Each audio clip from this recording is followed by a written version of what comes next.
Assalamualaikum anak-anak paham semuanya. Apa kabar semuanya nak? Nah, alhamdulillah ya nak, kita sudah selesai penilaian tengah semester yang kemarin. Dan Pak Amli lihat nilainya rata-rata 100, mantap kali. Keren-keren.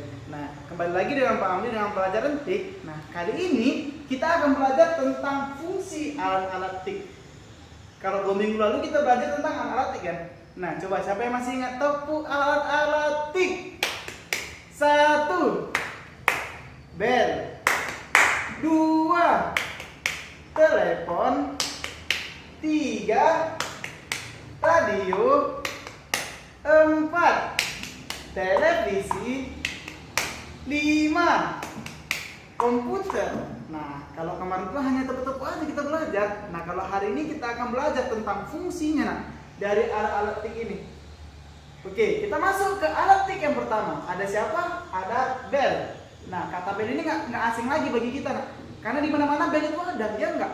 Nah, kalau di rumah, fungsi bel ini itu apa? Untuk memanggil orang di dalam rumah. Misalnya, kamu ingin bertamu ke rumah teman kamu, maka kamu harus mengucapkan salam, kemudian harus memencet bel.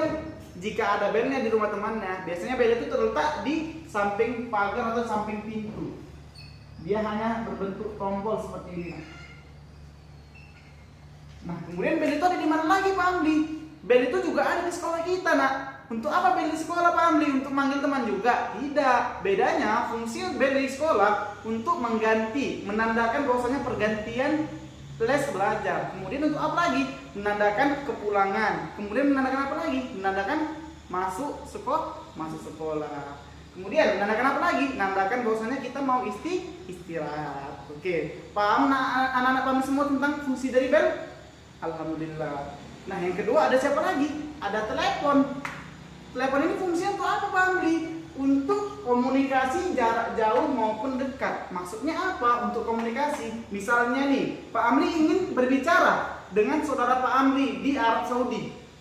Nah, kan yang mungkin Pak Amli menjerit dari sini ke Arab Saudi. Mana dengar mereka? Mana dengar teman Pak Amli di Arab Saudi nak? Nah, dengan cara gimana?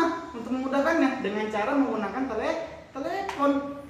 Nah, sehingga kalau kamu telepon kawan Amli, halo, kawan, kamu di mana? Di Arab Saudi. Nah, kawan kamu pasti dengar karena melalui telepon. Jadi telepon ini ada dua nak jenisnya. Apa saja? Yang pertama telepon genggam. Yang kedua telepon rumah. Dan telepon rumah itu yang seperti apa Pak Amli? Yang ada kabel-kabelnya nak.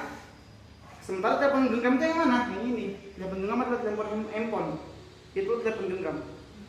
Paham ya nak? Bedanya apa lagi Pak Amli? Nah, telepon genggam dan telepon rumah ada bedanya. Kalau dia telepon rumah, hanya fungsinya hanya untuk angkat telepon. Kalau dia telepon genggam, bisa SMS-an, bisa nonton YouTube, nonton Pak Amli di YouTube. Nah, itu berbedanya nah. Oke, nanti kita bahas lagi di pelajaran selanjutnya. Kemudian yang ketiga, ada siapa lagi? Ada radio. Radio itu apa? Mungkin zaman sekarang susah nak dicari radio itu. Dan bahkan di mobil-mobil ayah kamu semua pun masih udah jarang sekarang ditemukan di mobil. Nah, kalau zaman Pak Amli dulu, radio ini sangat digunakan. Sebagai apa? Untuk mendengarkan berita dan musik nak. Jadi radio itu bentuknya seperti ini, peta. Atau siapa yang mobil ayahnya ada radionya, atau di rumahnya masih ada radio, angkat tangannya. Oke, mantap. Jadi peta dan ini ada garis-garis. Nah, fungsinya hanya untuk mendengarkan berita dan mendengarkan musik. Jadi radio ini hanya bisa mengeluarkan suara, nah. Tidak bisa kita tonton, hanya bisa didengarkan saja. Paham ya? Kemudian yang keempat ada siapa lagi? Ada si televisi. Televisi ini juga sama fungsinya dengan si radio. Fungsinya untuk melihat berita. Bedanya nak, kalau televisi dia bisa ada yang mau kita tonton. Kalau radio dia nggak ada yang mau kita tonton. Nah. Jadi kalau televisi lebih canggih lagi televisi daripada radio. Televisi bisa dilihat.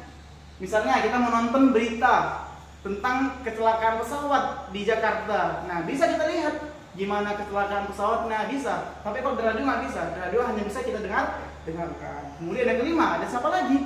Ada si komputer. Komputer ini fungsinya untuk apa?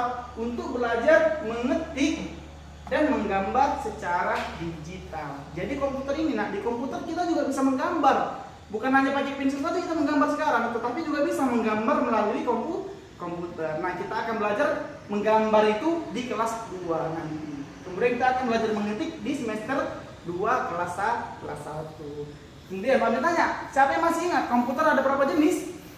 Ada 2. Yang pertama komputer desktop, yang kedua komputer laptop. Yang mana contohnya? Kalau komputer desktop, nah dia ada CPU-nya, ada keyboardnya.